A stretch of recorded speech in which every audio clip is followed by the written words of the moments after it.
வணக்கம். மக்கள் சட்டம் நியூஸ்.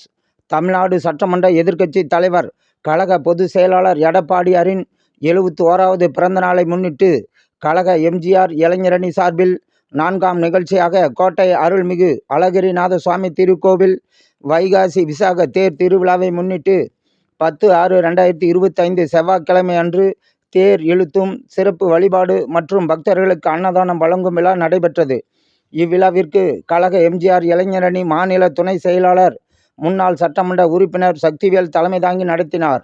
இந்நிகழ்ச்சிக்கு சிறப்பு விருந்தினர்களாக கழக அம்மா பேரவை இணை செயலாளர் சட்டமன்ற உறுப்பினர் பாலசுப்ரமணியன், சேலம் மாநகர் மாவட்ட பொறுப்பாளர் எம்.கே. செல்வராஜ், முன்னாள் சட்டமன்ற உறுப்பினர் ரவிச்சந்திரன் மற்றும் ஜெயபிரகாஷ், துரை புவனேஸ்வரன், எஸ். கிருஷ்ணமூர்த்தி, ஓ.டி.என். பாலச்சந்திரன், மணிகண்டன், ஸ்ரீதர், அருள் ஆகியோர் கலந்து கொண்டு பக்தர்களுக்கும் பொதுமக்களுக்கும் அன்னதானம் வழங்கினார்கள்.